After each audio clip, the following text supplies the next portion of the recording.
Good afternoon. This is All India Radio and I am Abhishek Mukhopadhyay with the Midday News.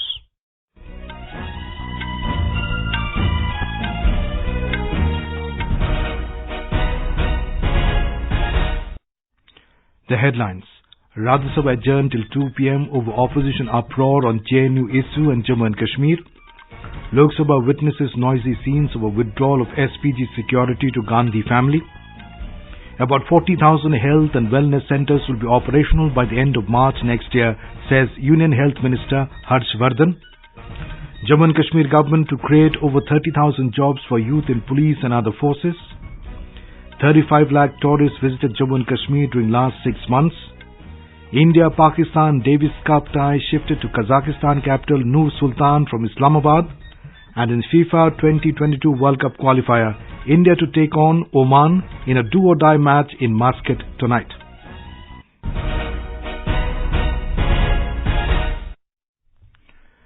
Rajya Sabha has been adjourned till 2 p.m. after opposition uproar on the JNU issue and Jammu and Kashmir. As soon as the House met for the day, left MPs along with AAP and some Congress members tried to raise the issues. However, Chairman Venkaiah Naidu denied the permission. As the Dean continued, the Chairman adjourned the House till 2 p.m. The JNU students are protesting against fee hike and draft hostel manual. Earlier, the House observed 2 minutes of silence over the passing away of former Zimbabwean President Robert Mugabe. The House also congratulated economist Abhijit Banerjee for winning the Nobel Prize for Economics. Mr. Naidu said it is a great pride for India. Rajya Sabha Chairman Venkaiah Naidu has decided to revisit the new dress code adopted by marshals in the House. When the House met today, Mr. Naidu said the Secretariat had come out with a new dress code after considering various suggestions.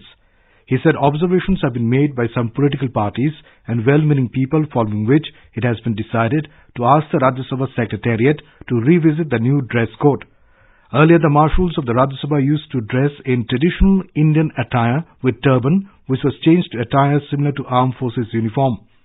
Some former army personnel and political parties have raised objections to this. The question hour of the Lok Sabha continued unperturbed today as the opposition members rushed to the well of the House and were raising slogans on various issues. Congress members were demanding suspension of the question hour to discuss the JNU issue and also the removal of SPG security cover to Congress leaders Sonia Gandhi and Rahul Gandhi. Members of the National Congress were demanding the immediate release of Farooq Abdullah and others. DMK members were demanding justice for the student who committed suicide in IIT Madras. Speaker of the Lok Sabha Om Birla said that the important issues pertaining to the farmers have been discussed for the day and repeatedly requested the members to return back to their seats and discuss on the matter. He also warned the members that he will take strict action against the members protesting in the well. Opposition members were raising slogans in the well of the House, stressing their demands. Speaker also did not allow any adjournment motion for the day as there were some important papers to be laid in the House. 950 incidents of ceasefire violations along the line of control from across the border in Jammu and Kashmir were reported during the period August 2019 to October 2019. This was disclosed in Lok Sabha today in a written reply. Government also informed the Parliament that immediate and effective retaliation is undertaken by the security forces in cases of ceasefire violations. Congress MPs from Assam demanded the centre to stop privatization of Numaligarh refinery and BPCL. Parliamentarians belonging to Assam Pradesh Congress Committee were demonstrating in front of Mahatma Gandhi statue today in the Parliament complex. They said Numaligarh refinery is the heartbeat of Assam and its privatization should be stopped. Government has given a major push to the healthcare infrastructure in the country. Over 40,000 health and wellness centers will be operational across the country by the end of March 2020. At present, 27,000 such centers are already operational in different parts of the country. Around 13,000 more health and wellness centers will become functional by the end of March next year.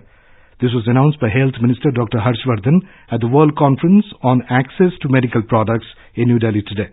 The minister said these centers will strengthen the primary healthcare delivery system in the country.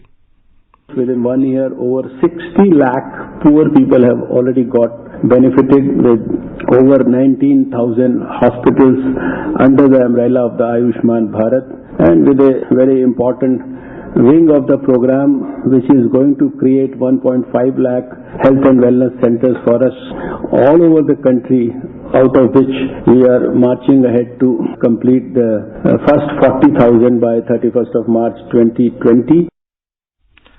The government has decided to set up 1.5 lakh health and wellness centers by 2022 under Ayushman Bharat Yojana.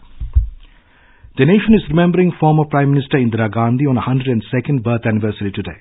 In a tweet, Prime Minister Narendra Modi paid tribute to the late leader. Congress President Sonia Gandhi, former Prime Minister Dr. Manmohan Singh, former President Pranab Mukherjee and former Vice President Hamid Ansari paid floral tributes at the Samadhi of Indira Gandhi at Shakti Sthal. Parliamentarians led by Lok Sabha Speaker Om Birla paid floral tributes at the portrait of the former Prime Minister Indira Gandhi in the Central Hall. Prime Minister Narendra Modi today also paid tributes to Rani Lakshmibai on her Jayanti. In a tweet, Mr. Modi said, for millions of Indians, Rani Lakshmibai personifies courage and fearlessness. The Prime Minister said Rani Lakshmibai fought imperialism with valor and determination and was patriotic and uncompromising when it came to upholding the pride of India. RSS Chief Dr. Mohan Bhagwat inaugurated the International Principals Education Conference, IPEC, at Nagpur today. Highlighting the importance of individual excellence in the education system, Mr. Bhagwat said, striving for excellence holds the key for becoming successful in life. He stressed that it is the responsibility of educational institutes to mold the students into fearless, confident human beings in true sense. Super 30 founder and noted mathematician Anand Kumar was honored with Nachiketa Sarvattam Award on the occasion. This is All India Radio giving you the news. For quick news updates, visit the News on AIR app and follow us on Twitter at AIR News Alerts. You can also visit our website www.newsonair.com. Lieutenant Governor of Jammu and Kashmir, Girish Chandra Murmu, has said that the administration is working in the direction of giving jobs to 30 to 40,000 youth in police and other forces. He said the steps have been taken to accelerate the process of recruitment for the youth. He was speaking at the passing out cum attestation parade of the 14th Basic Recruitment Training course at Police Training College, Gandarbal. He said the J&K police has faced all the challenges very boldly and it is phenomenal. Meanwhile, the Biomedical Equipment Waste Management Program has been launched in Jammu and Kashmir and Ladakh yesterday evening. It was the need of the hour to improve the patient care facilities in the healthcare institutions. G. Kishan Reddy, Minister of State for Home, today said the Jammu and Kashmir government is informed that a total of 35 lakh tourists, including 13,000 foreign nationals, visited Jammu and Kashmir during the last 6 months. In a written reply to the Lok Sabha, Mr. Reddy also informed the Lok Sabha that an income of rupees 25 crore has been earned through tourism during this period. The minister said the government has not issued advisory for tourists in Jammu and Kashmir recently. In Jharkhand, scrutiny of nominations for the second phase of assembly elections is underway. A total of 300 candidates have filed their nomination papers for this phase, which go to polls on the 7th of December. Candidates can withdraw the names by 21st November. More from a correspondent. In the second phase, Chief Minister and senior BJP leader Raghuvar Das, Jharkhand Assembly Speaker Dr. Dinesh Oraon, Congress National Spokesperson Gaurav Balla, JMM Senior Leader Champai Soren are in fray. Meanwhile, election campaign for first phase is gradually getting momentum. BJP National President Amit Shah will address a rally on 21st November at Manika and Lohardaga, while Prime Minister Narendra Modi will hold two rallies in Gumla and Palamu on 25th November. Sonia Gandhi and Rahul Gandhi will also campaign in this phase for his party candidate, whereas Working President of JMM, Hemant Soren, JVM President Babulal Marandi and ASU Supremo Sudesh Mahto have already started campaigning. Diwakar Kumar, AIR News, Ranchi. In Rajasthan, counting for 49 local bodies election is underway. The elections for the same were held on November 16th. At Jaisalmer, Barmer, Hanumangarh, Sirohi and Banswara, Congress has won, whereas at Sri Ganganagar, Alwar and Pushkar, BJP has won most of the local body seats. Results for all the seats are expected by evening today. Reacting on the results, spokesperson of Rajasthan Pradesh Congress, Archana Sharma, told AIR that local body election results are endorsement of state government's work. India will travel to Nur-Sultan to take on Pakistan in the upcoming Davis Cup tie. The International Tennis Federation (ITF) has nominated the Kazakhstan capital to host the matches ending days of uncertainty over the venue. The Davis Cup tie will take place on 29th and 30th November in Nur-Sultan, formerly Astana, the capital of Kazakhstan.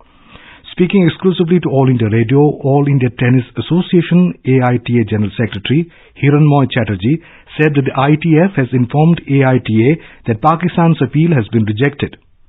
The appeal made by Pakistan against the Davis Cup Committee's decision to shift the tie to a neutral venue has been rejected. And they have decided that the tie would now be played on the 29th and 30th at Kazakhstan, Nur-Sultan indoors.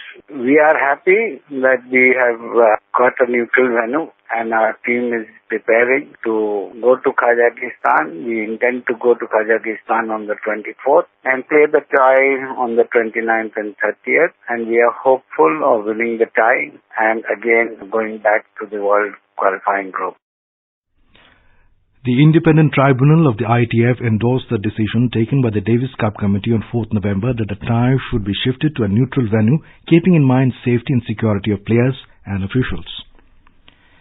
The Indian football team will take on higher-ranked Oman in a do-or-die FIFA 2022 World Cup qualifying match in Muscat today at 8:30 p.m. IST.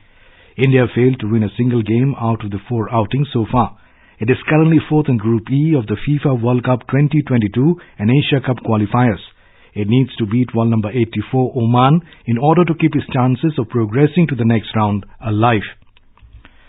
Preparations are in full swing in Goa for the International Film Festival of India IFFI beginning tomorrow. The festival will continue till 28th November. India's biggest film festival, IFFI 2019, the Golden Jubilee of India's International Film Festival. Join us on All India Radio News for all about IFFI at 50.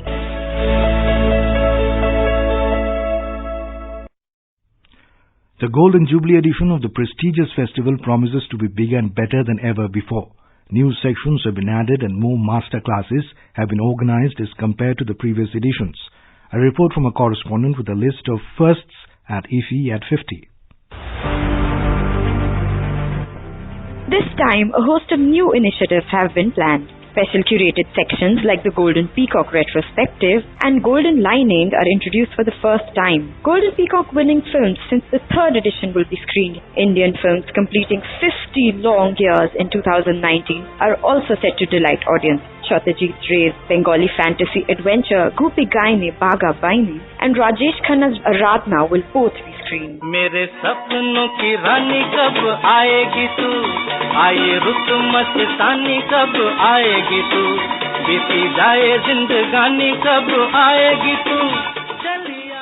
Delegates can also look forward to 50 female filmmakers presenting their internationally acclaimed films. Eminent film personality Rajnikant will be conferred the Special Icon of Golden Jubilee of IFFI Award. More than 30 masterclasses and in-conversation sessions are to be organized, while Anil Kapoor and Anis Bazmi talk about the director-actor duo success combination. Actors Tamanna and Kajal Agarwal will share thoughts on icons from the limelight of South Indian cinema. This is Ankita for AIR News from Goa. The Sensex at the Bombay Stock Exchange continues to hold firm, rising 169 points or 0.4% to trade at 40,454 a short while ago. The Nifty at the National Stock Exchange climbed 42 points to 11,927. And now, before we end the bulletin, the headlines once again. Rajya Sabha adjourned till 2 p.m. over opposition uproar on JNU issue and Jammu and Kashmir. Lok Sabha witnesses noisy scenes over withdrawal of SPG security to Gandhi family. About 40,000 health and wellness centers will be operational by the end of March next year, says Union Health Minister Harshvardhan. Jammu and Kashmir government to create over 30,000 jobs for youth in police and other forces. 35 lakh tourists visited Jammu and Kashmir in the last 6 months. India-Pakistan Davis Cup tie shifted to Kazakhstan capital Nur-Sultan from Islamabad. And in FIFA 2022 World Cup qualifier, India to take on Oman in a do-or-die match in Muscat tonight. And for details of these stories and more, log on to our News on AIR app and log on to our website www.newsonair.com. And with that, we end the Midday News.